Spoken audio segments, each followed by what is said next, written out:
to actually share the screen with y'all. Whatever do you mean? I mean, I definitely haven't done that before, that's for sure.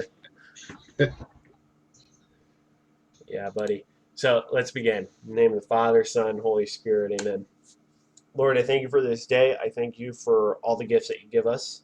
I ask that through this theology of the body lesson, that we might learn more of what you want for us to do in our lives. And I also ask, Lord, that you grant us guidance and patience as we transition back into school, since school is starting next week. We ask all this in your name. Amen. Father, Son, Holy Spirit. Alrighty. So I was looking at my list of topics, and while there were still like a couple of controversial type stuff that we could do. Here, hold on a sec. My dog's whining at me.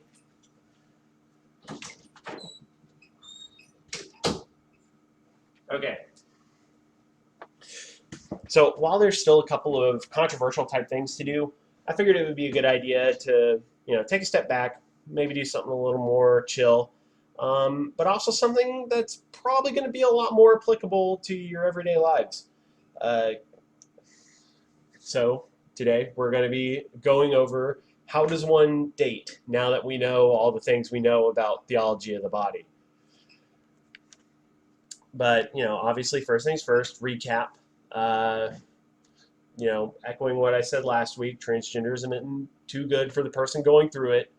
We're called to be firm but charitable in the truth, and the arguments for transgenderism overall don't hold water. More details in the YouTube video of last week's recording that actually does show all the slides, so that's great. So let me tell you about an experience I had. A few months back, my older brother asked me for dating advice. My older brother is in his 30s right now. And it was honestly one of the most surreal things that's ever happened to me because, I definitely remember being younger asking him for dating advice, how do you know if a girl likes you, stuff like that. And here he was, basically flipping the question on me. So it was very odd to, kind of be in that position. But if anything, that teaches me that, even adults struggle with it at times. So, it's one of those things where dating is not something that you're ever going to master. I would dare say if you do master it, you're probably married.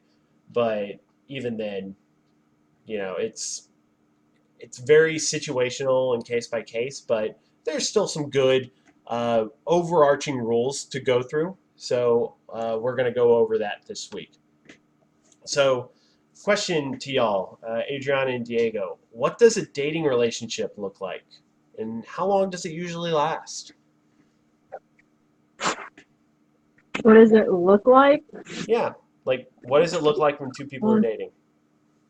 Oh, well, if you're meeting at school, usually they're just together all the time. It's just dependent on the people who are dating each other. Like, Okay. there's not, usually they're just together all the time, holding hands. How long does it last? Sure. How long do you think it lasts? About for some people, it usually is 6 months. Okay. It's usually 6 months. Sometimes it can be less, like 3 weeks, 3 days. Mm-hmm. Usually, though, it's 6 months. Okay. And then people get tired. Gotcha. So your observation is most relationships kind of run their course over 6 months. Diego, Yes. What about you? Same thing. Same thing? All right. Andy, what about you?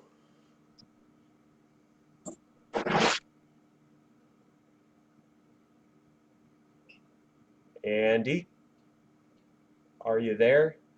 Okay, I'm going to assume Andy's not there. So let's move on. So remember from Theology of the Body, we're called to treat each other with dignity. What do you think dignity in a dating relationship looks like? Adriana?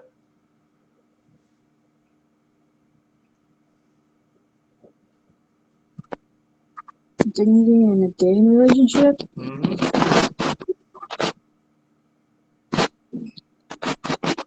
I mean, Let's see.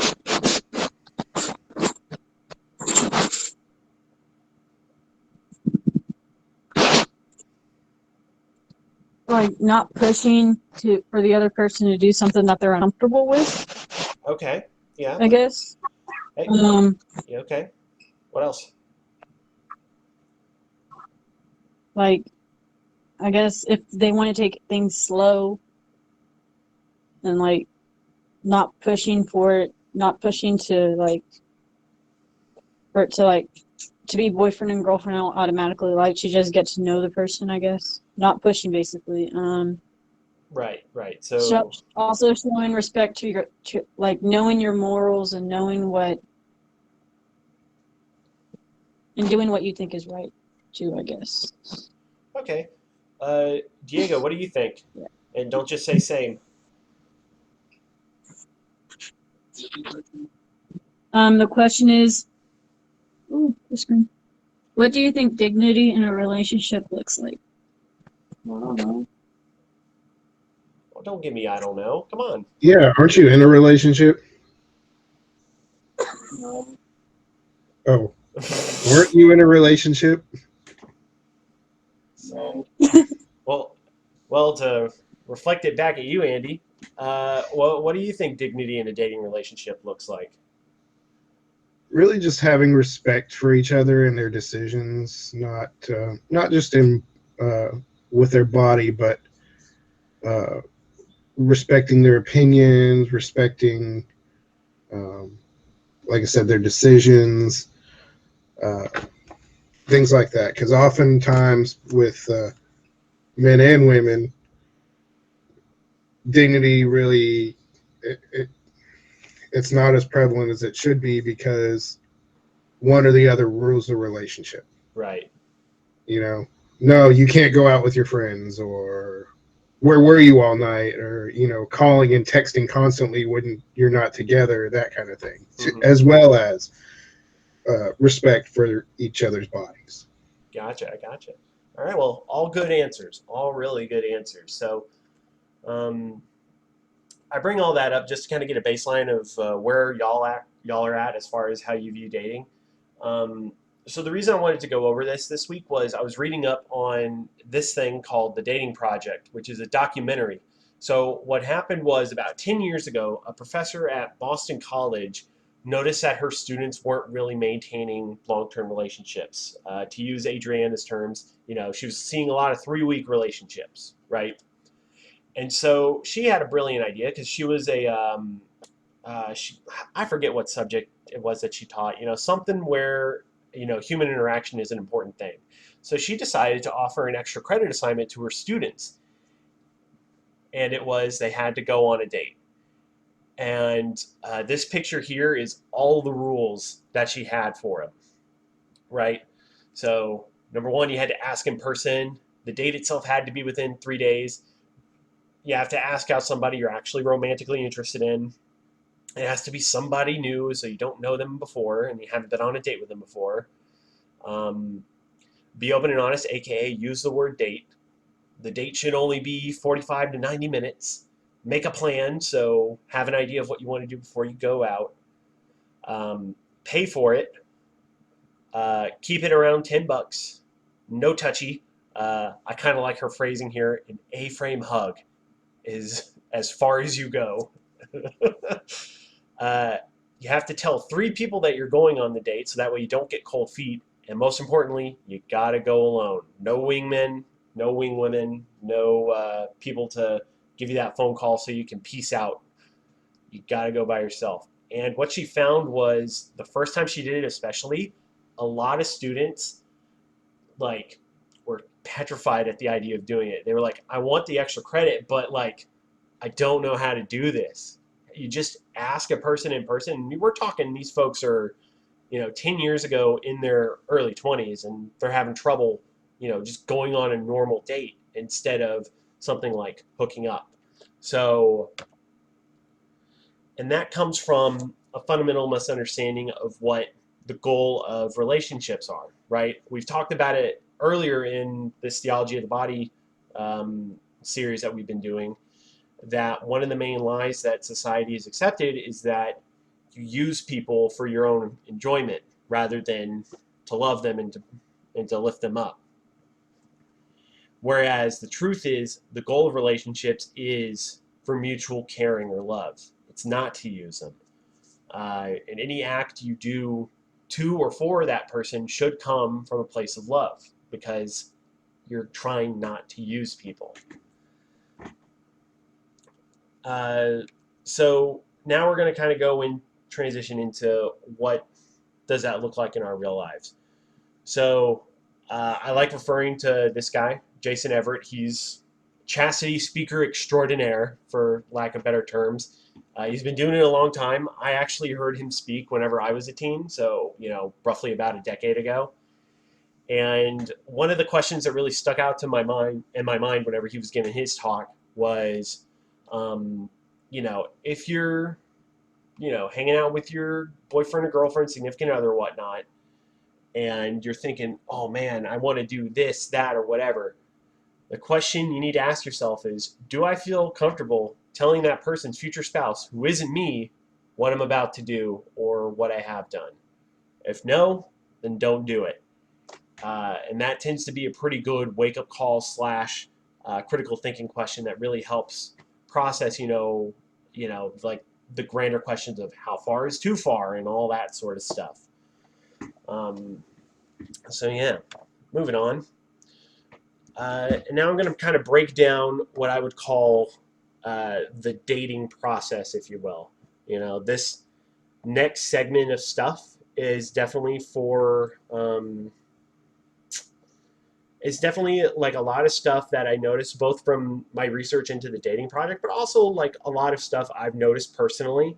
So this is very much life advice time. So and obviously I'm going to be speaking from a very personal place here. This is based a lot on my personal experience. So I don't know what it's like to be a woman in a dating relationship. So sorry, Adriana, I don't have good firsthand advice on that end. I don't either. That being said, I did look up resources on the women's side of dating, so I'll try to speak to those as best I can, and I'll include those resources at the end whenever we do this. So, Diego, especially, take notes, buddy.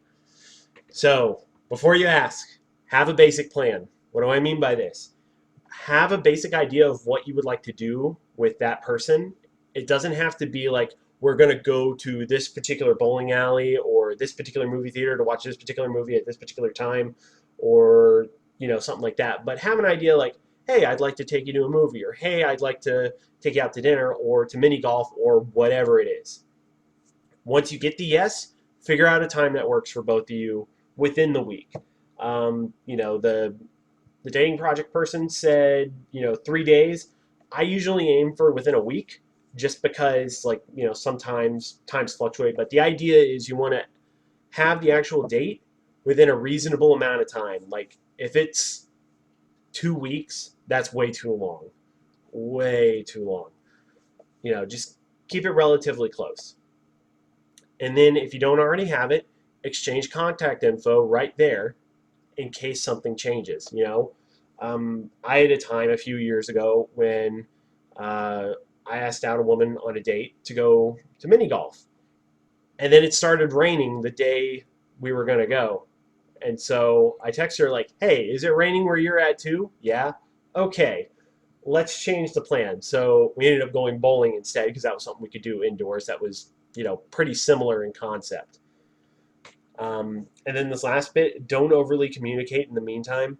If you have a date set, just wait. Keep it professional. Don't text them every day asking them, how are you doing or whatnot. Just save those sort of things for the actual date. Now it's like, how do you actually ask somebody out? So I'm not hearing any laughter, but that's probably because y'all are muted, and that's okay. I chose a lot of really good photos this week. I just want you guys to know that I'm really, really quite pleased with how this week's PowerPoint turned out. So, feel free to compliment me at the end. But anyway, the actual act of asking someone out. If you can, ask in person. And I've always been taught that the burden of rejection lies with the guy. That's not to say that girls can't ask guys out, but I will say that that's not traditionally how it's done. So don't wait on that. Okay? Um, and most importantly, don't let the fear of rejection hold you back. Like if you're worried that they're going to say no, like that's literally the worst thing that's going to happen, and then you just kind of move on with your life. Uh, yeah, really not much else to say there. And if you're being asked out, it's okay to say no. Like if you already know from observing that person, it's like, no, I'm not interested in the slightest. It's okay to just say no. I've seen some sources where it's just like, oh, just say yes to the guy if he has the courage to ask in person. You don't have an obligation to say yes if somebody asks you out in person. Um,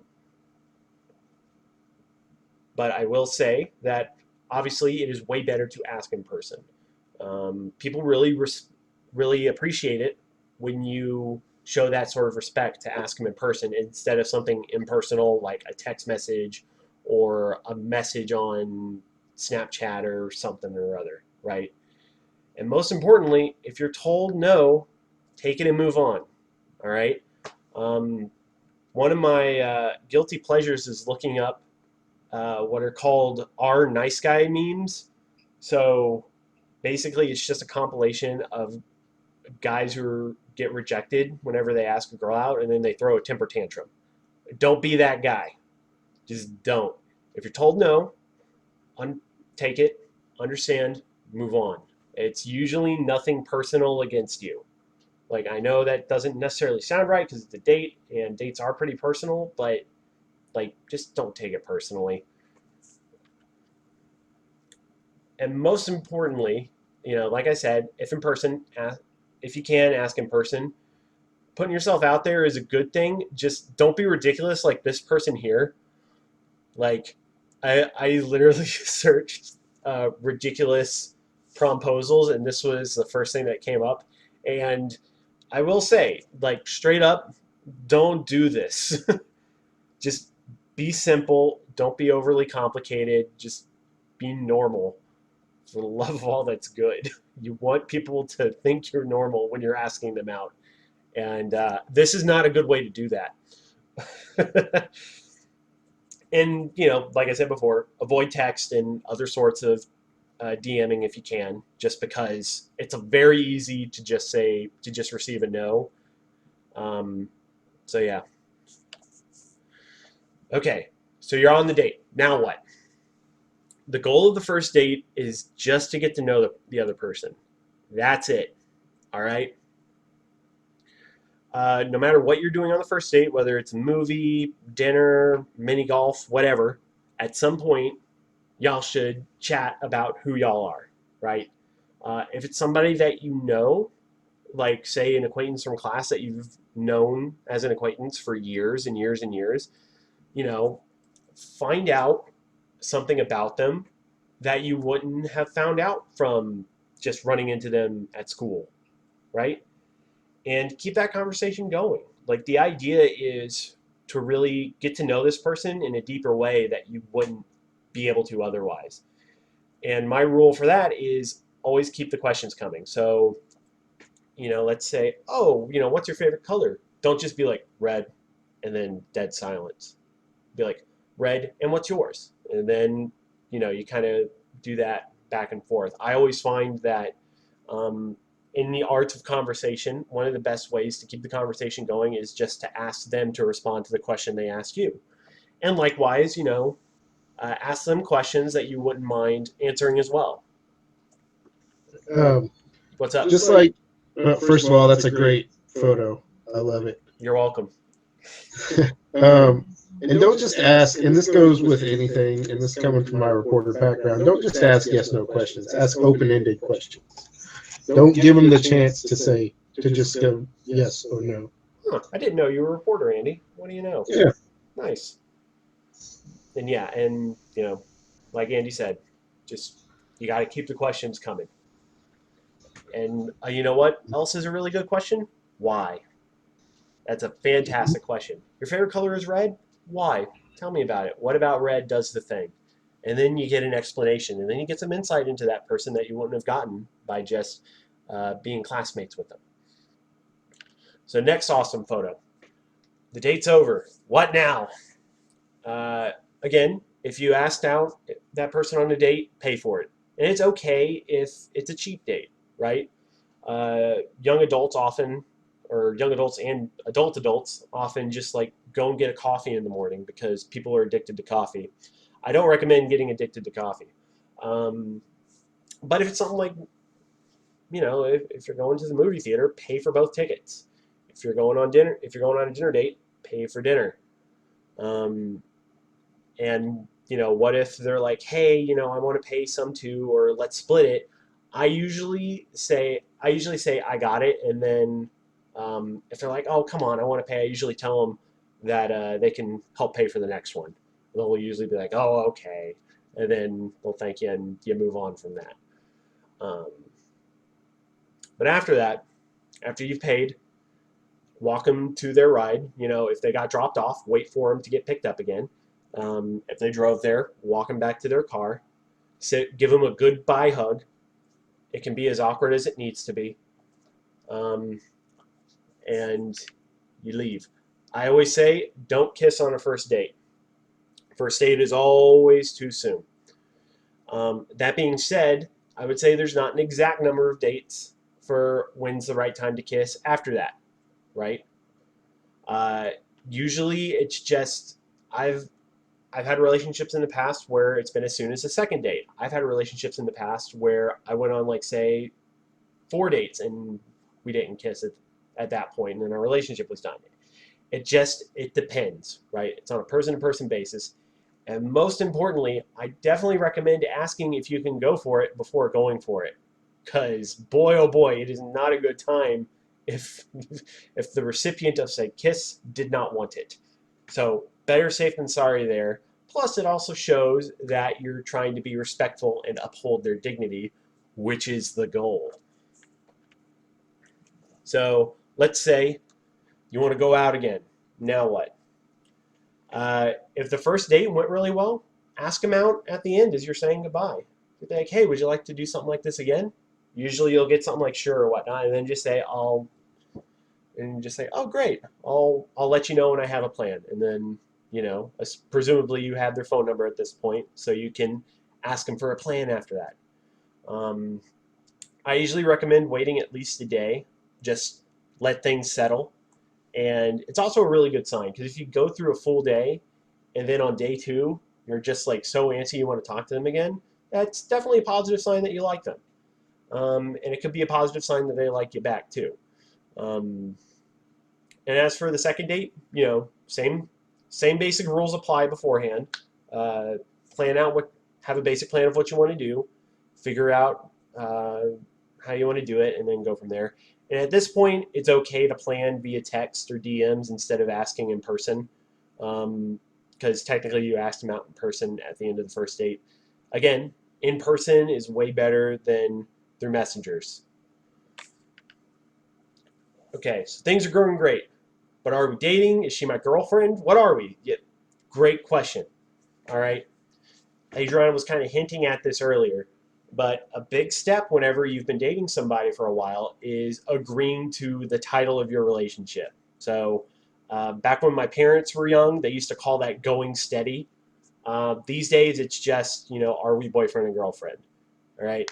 And we have a snazzy term for this talk. It's called a DTR, or define the relationship. All right. So if people say, hey, we need to DTR, that's what they mean. Uh, and this is the talk where you figure out what the other person thinks, because you can't read minds. I'm pretty bad at reading minds still. And, most people really do appreciate having these sort of talks, because confusion really sucks whenever it comes to things that you're feeling.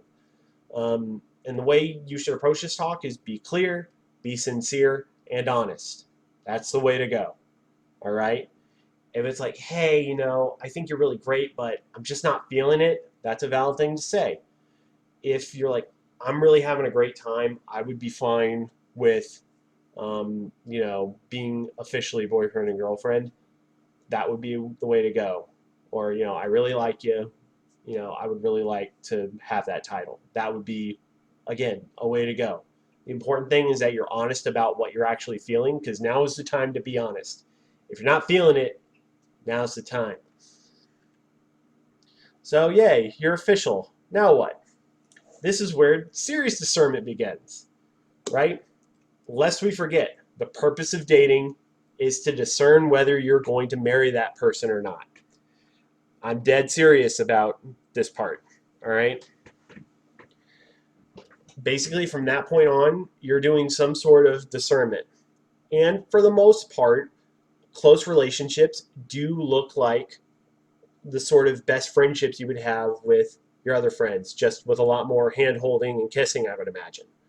Um, but it's never a bad idea to have a serious conversation about where you're on in a relationship. So let's say you've been dating for 2 months, all right? You've been going steady and things are going good. Feel free to, you know, get an update. You know, how are we doing? You still feeling good about us? Those are good things. The way I usually lead into these sort of conversations is, hey, I want to talk about us. You know, I want to see what you think, and then discussion occurs. But what if you broke up? What if you feel like you're never going to love again? Ooh, I'm not gonna lie, breakups suck. All right, just look at this.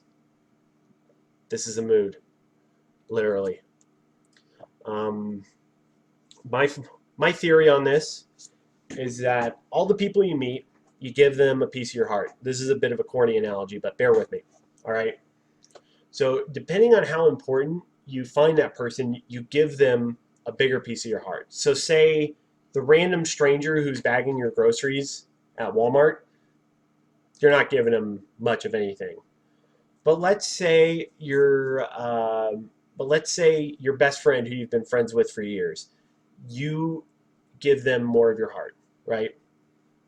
And let's say that bagger at Walmart starts being rude to you. It usually doesn't affect you on a personal level because you haven't given them anything for them to really be rude with. You know, they're just bagging your groceries. What do you do? But if your best friend starts being rude and legitimately mean to you, it hurts because you expect more out of them because y'all have that sort of relationship. All right. And this goes all the way from bagger at Walmart all the way to your spouse. The more of your heart you give to somebody, the more you expect them to take care of that. So, with all that being said, make sure to guard your heart. What does that mean? It basically means don't get ahead of yourself. All right?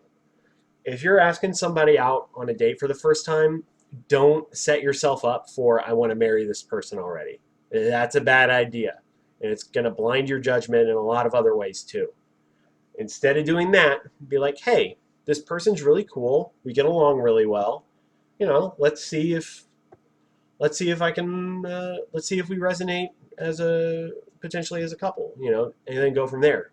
Basically, um, you know, my overall philosophy there is if I'm not okay with being told no, then you know I'm in a wrong place to date right now. Um, and most importantly, if you've been broken up with or you did the breaking, you just discerned that the answer was no for whether you were going to marry that person or not. Good job. That's the point of dating, you know. And whenever you're ready to go again, try again. That simple. But like, should we even bother? Like right now in y'all's lives, you know, Diego, you're going into high school. Adriana, you're in high school right now. It's a long road, but some high school relationships do result in good marriages. I've seen it happen before. It's not completely unheard of. You know, that being said, you definitely meet a lot more people once you're out of high school. And regardless of which it is, you know, whether you meet your future spouse right now across the way in the cafeteria, or if it's somebody you meet in college or you meet whenever you're after college or whatever, God's got a plan. You just got to be patient, wait for him to reveal it. Plain and simple. So let's chat now. So, initial thoughts. Well, what are y'all thinking right now?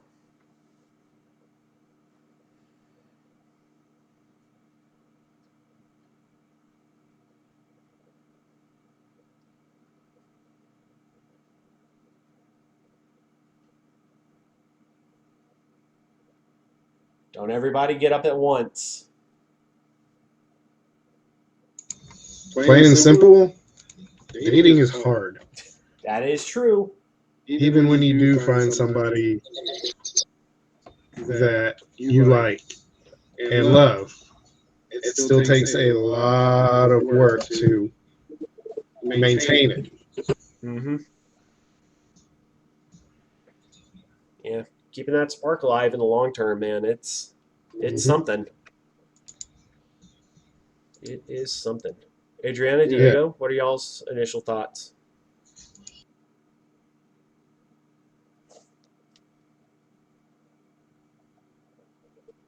I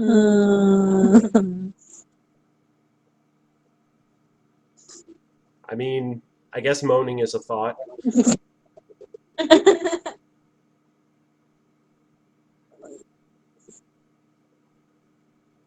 I don't know, because my mindset is like, I know people date like a whole lot and things like that. Like some people date like a lot of people, and then some others don't. Mm-hmm. It's just the thought of like, because my parents told me that I wasn't able to date until I was like 30.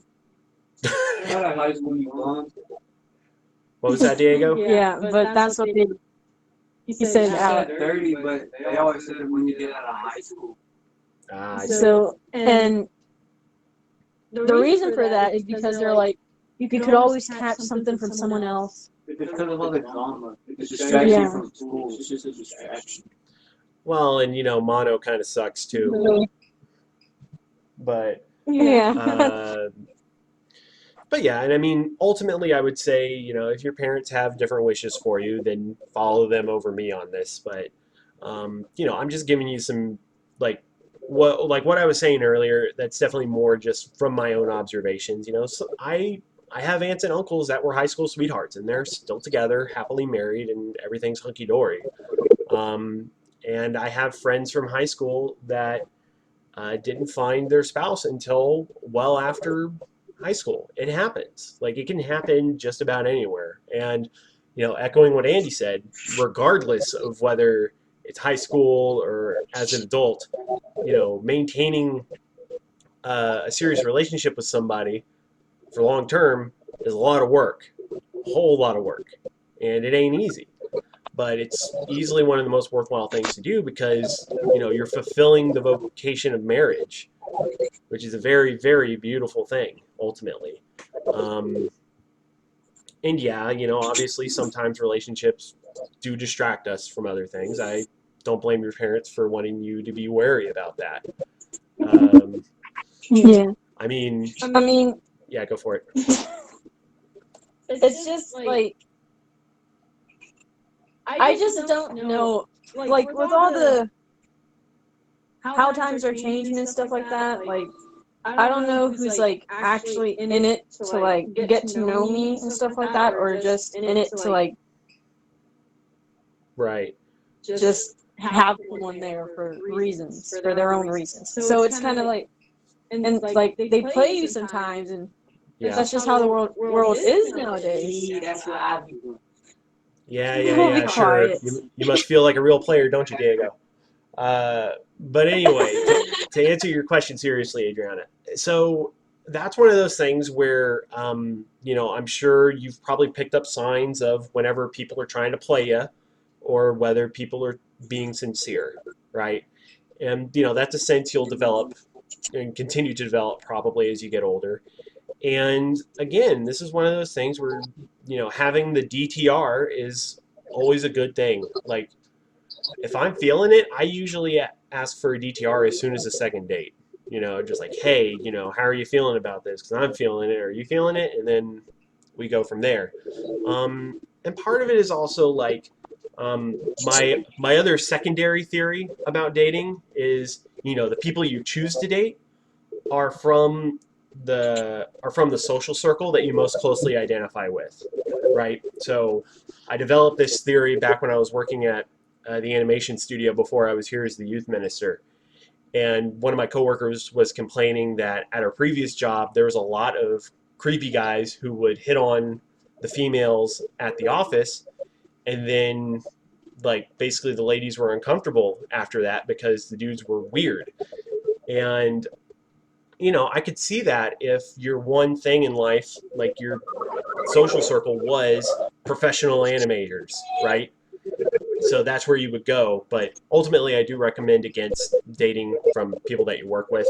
Um, I'm not going to repeat verbatim, but my great grandmother used to have a saying that went along the lines of "Don't defecate where you eat," and that's basically what that means: is don't ruin the place you got to go to all the time.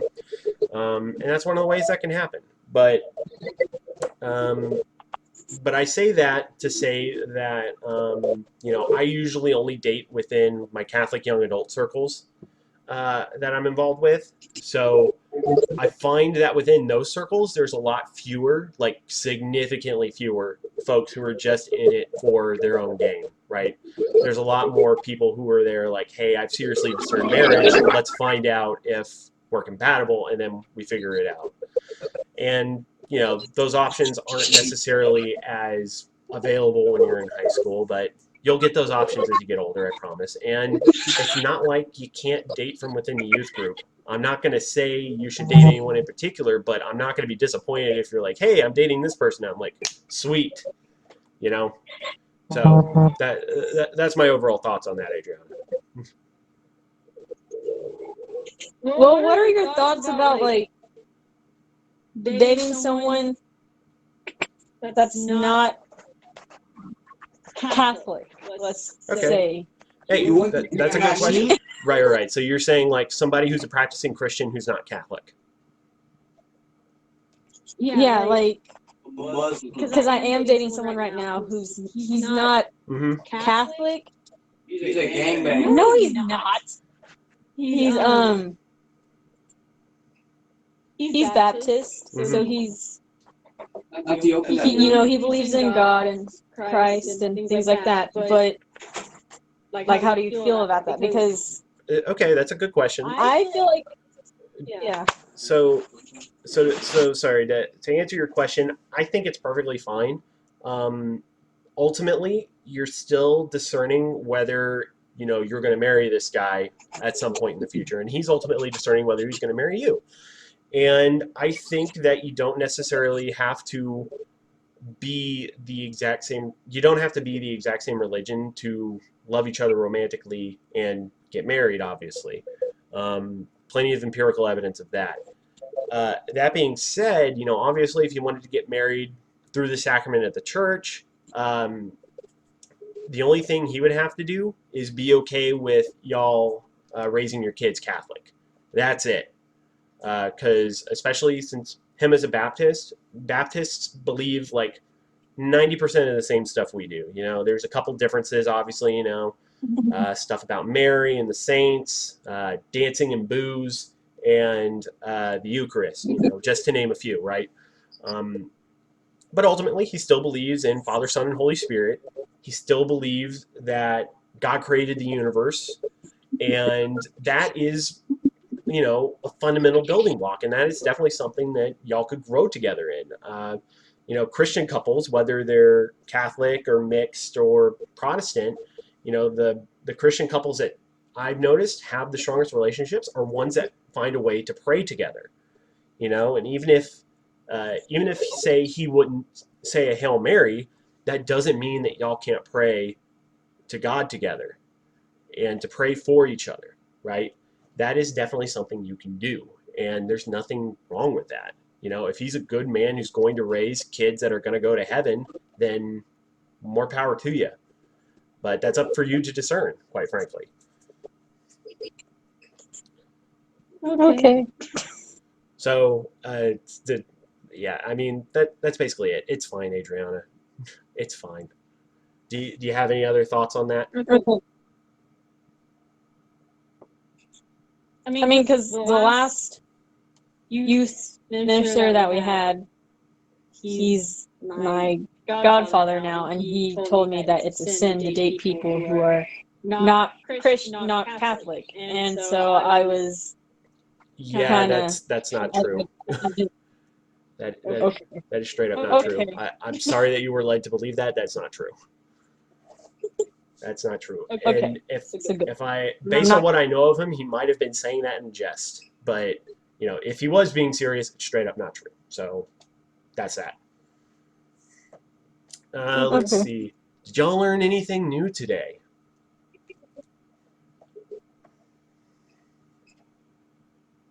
Diego, I know you had to learn something new. Let's hear it, boy. I learned that Adriana is dating a non-Catholic. Whoop de doo. He's not. He a rolling 33. No, he's not, Theo. Be quiet. No. All right, but answer the question, Diego. Did you learn anything new today?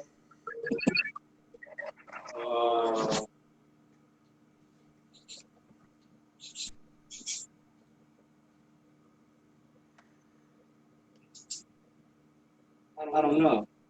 How about not texting them to them about it?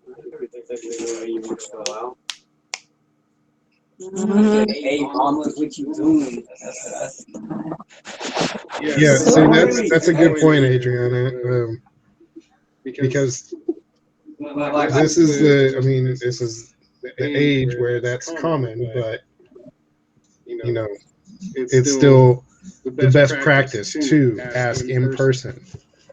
That way they know you're pretty serious, and not just. That's one good way of figuring out if this person is actually interested in you or if they're just, Yeah. If they ask in person, it's a pretty good sign that they're interested in you. Mm-hmm. In my opinion. Yeah, and I will say, just a few months ago, I went on a date with a woman, and I asked her out in person. And on the date, she was like, "I was really surprised that you asked me in person." I was like, "Wow, really?" She goes, "Yeah. I mean, I've been used to for years, like guys would text me to ask me out on dates. So it was really refreshing to be asked in person instead of that. So thank you for that." I was like, "Oh, thanks. No big deal." So it's very endearing, and it goes a long way. It really does. So yeah, if there's one thing I hope you would leave with tonight, Diego, it's treat people with dignity and ask them in person. Like, definitely ask them in person if you can. Let's see. I think we kind of touched on the third question earlier, Adriana, but do y'all have any other dating questions? What if scenarios aside from what if my boyfriend is not Catholic? Well, what if? Because this is what happened to me and my boyfriend. He texted me and he asked me out, and I said, like, okay, sure. And then he came up to me, and then he's like, okay, and then he asked me out again, and it was. I mean, that just sounds like teenage awkwardness to me. Nothing bad about that. Okay. I mean, I was considering putting a Mom Spaghetti reference at some point in this PowerPoint, but I knew Andy would be the only one who got it, so I decided against it. But that definitely sounds like some Mom Spaghetti to me.